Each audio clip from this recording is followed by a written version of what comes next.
Hoy volvemos a recorrer el campo uruguayo, para conocer esas historias tan particulares que dan valor a pequeños pueblos, como este lugar en el departamento de Paysandú, Pueblo Piñera. Hoy no es más que unas pocas casas con un puñado de habitantes que se resisten a dejar su lugar. Pero llegó a ser un sitio de destaque internacional por varios motivos, entre ellos la exportación de agua mineral a comienzos del siglo XX, agua a la que se le atribuían propiedades curativas, la famosa agua Curé.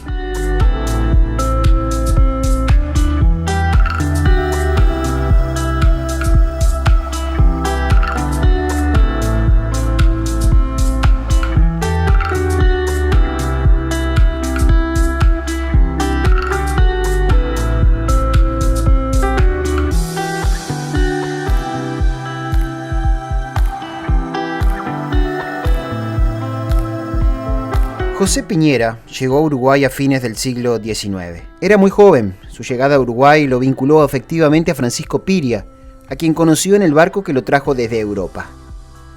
Originalmente Piñera se dirigió hacia la ciudad de Paysandú y luego, con los años, adquirió tierras donde se encontraba la localidad de Villa Elisa.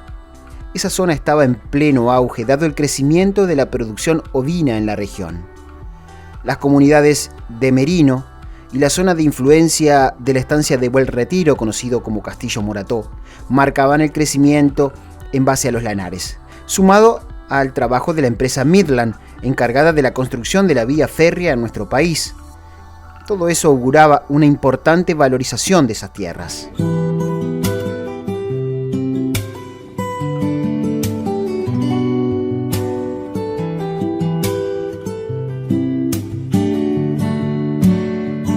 Visitando la región de Guichón, en Paysandú, me enteré de una historia que me motivó a interiorizarme más por este sitio.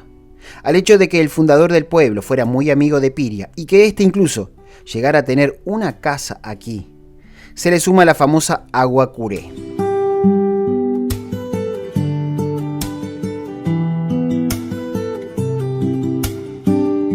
Cuenta la historia que ha ido pasando de generación en generación, que hasta aquí llegaban los indígenas en busca del agua que sanaba sus dolencias. Posteriormente, los pobladores de la zona concurrían con bidones para llevar el agua hasta sus casas. Cuando Piñera se percató de esta situación, decidió embotellar el agua y venderla. Él tenía una visión comercial típica de los visionarios de aquella época. Por eso no pensó en vender el agua en los alrededores, sino en comercializarla en el exterior. Si bien ya no existe el agua Curé, el manantial donde surge, desde la entraña de la tierra, nunca se secó. Aún el pozo de la prestigiosa agua mineral sigue con agua. Este es el famoso pozo del agua Curé, que Piñera supo sacarle bastante fruto a comienzos del siglo pasado. Se decía que los charrúas eran los primeros en haber utilizado las aguas con sus propiedades curativas aquí en esta zona de lo que hoy es el departamento de Paysandú. Piñera, cuando llegó, fundó el pueblo, se enteró de esta situación. Él era farmacéutico, había trabajado muchos años en una farmacia en Paysandú y bueno, decidió embotellar el agua y comercializarla. La exportaba a Europa, incluso se confirma a través de algunas publicaciones históricas que ganó un premio, un importante premio a nivel europeo en base a lo que eran las propiedades del agua Curé que salía justamente de este lugar. Y la gente acarreaba agua de ese vertiente en Dama Juana. Entonces, ¿qué hace el tipo? Yo la emboté. La mandamos a Europa la gran exposición internacional de la industria de Milán en 1906 y la mandamos a Madrid a la gran exposición de la industria en Madrid en 1907. Y en los dos saca el Grand Prix, una gloria internacional. Y hemos llegado a que hace 100, 120 años era un agua y que se vendía en Buenos Aires, en Paraguay, en Brasil, inclusive más. Se llegó a vender hasta en España y en Francia. En 1907, en la Exposición Mundial de Madrid, el agua de Beizo Piñera fue elegida el agua más natural del mundo. Entusiasmado con la zona, Piñera fraccionó las tierras y comenzó a venderlas. Según cuentan allí, con muchos beneficios para los primeros pobladores. Pero había un detalle. En lo que hasta ese entonces era Villa Elisa, no había parada del tren. Y sin estación o parada del tren de pasajeros, no se podía desarrollar ninguna comunidad en un lugar tan apartado. Por eso Piñera ideó una estrategia para hacer detener al tren. Él sabía que justo en esa zona los maquinistas aminoraban la velocidad, porque había casas y por una pendiente en el terreno. Un día hizo vestir a su esposa e hijos con sus mejores ropas. Sabiendo a qué hora pasaba el medio de transporte de pasajeros, se paró junto a su familia en la vía, haciendo detener al tren. Porque hay un cuesta arriba, entonces él se pone en la punta del cerro y dice, ¿qué quiere usted? Tengo que tomar el tren. Ustedes tienen que tomar agua, tienen que parar acá, le tenemos que hacer esto, y ya le discute también con toda la de la ley. Y para y sube y de ahí para adelante consigue.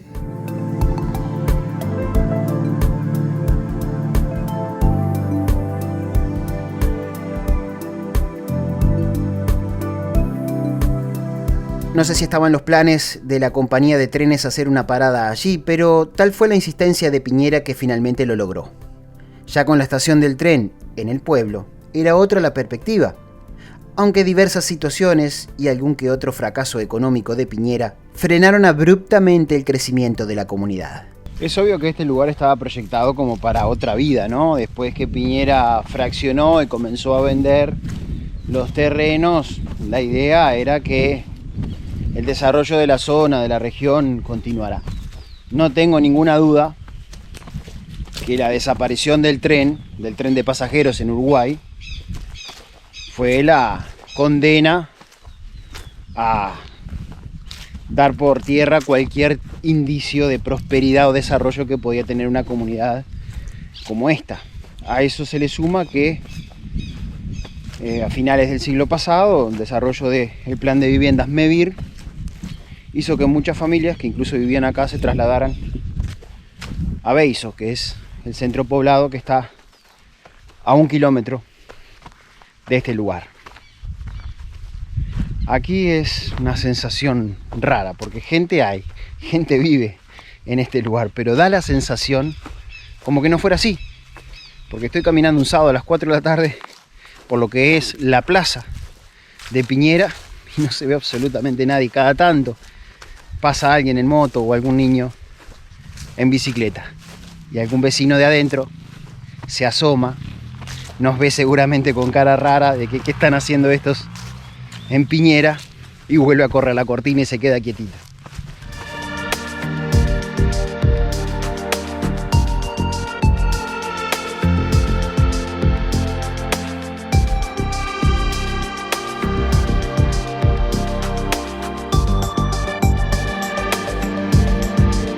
Volviendo a la amistad de Piñera con Francisco Piria, puedo decirles que fue real.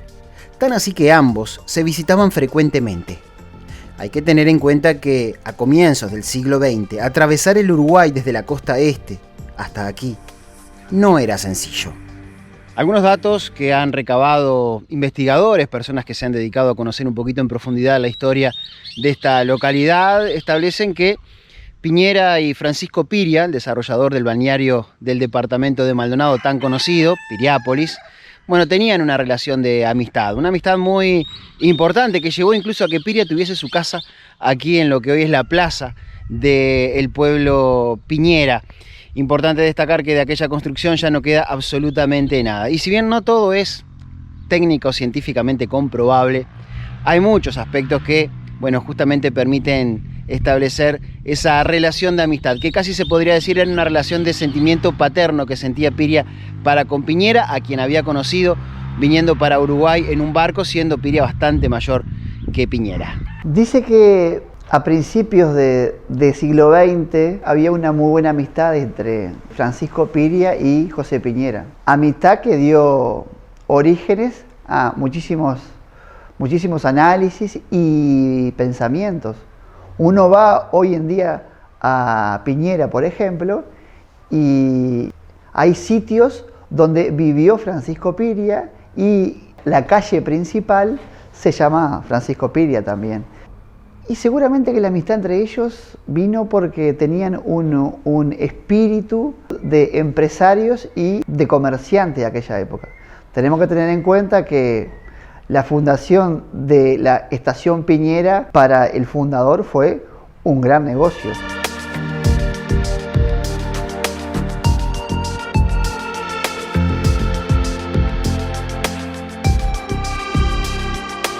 Beizo es el otro pueblo que está a tan solo 1 kilómetro de Piñera.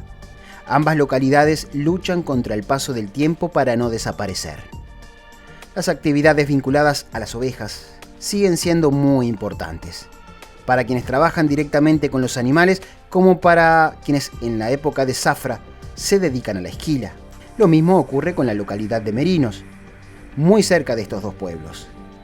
También las mujeres de la zona comienzan a integrar grupos de actividades que les permiten comercializar productos elaborados a partir de la lana.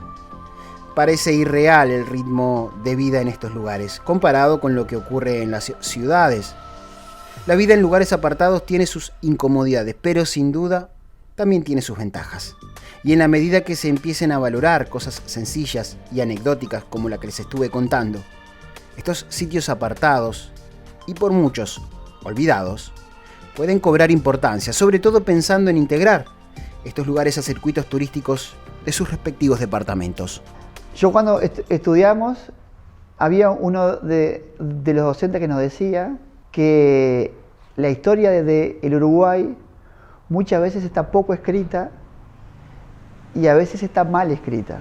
Y tenemos que darnos cuenta que el patrimonio bien utilizado, el patrimonio cuidado, genera turismo.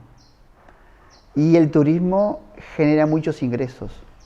Tenemos que darnos cuenta. Tenemos que aportarle de guías, tenemos que aportarle de información, de que la gente sepa a los lugares donde van. Y hay que difundirlos, sin lugar a duda.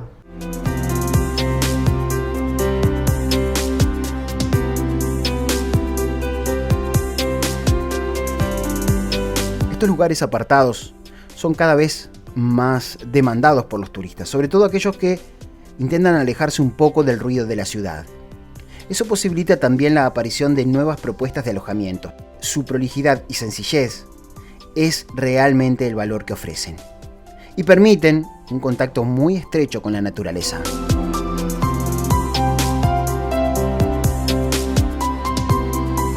La idea surge a raíz de que empezamos a pensar en la posibilidad de hacer senderismo. O sea, no empezamos a pensar, sino simplemente la gente empezó a demandar del senderismo. Y bueno, y ahí hice un proyecto donde involucremos a las mujeres rurales de los pueblitos, de Piñera, de Merinos, o sea, empecé a trabajar con ellas. Acá era de mi abuelo, bueno, hoy es de mi padre, ¿verdad? Y él nos dejó a Carlos y a mí este espacio para construir este refugio y de combinarlo con las caminatas, ¿verdad? Entonces hay posibilidades infinitas de hacer distintos tipos de senderos.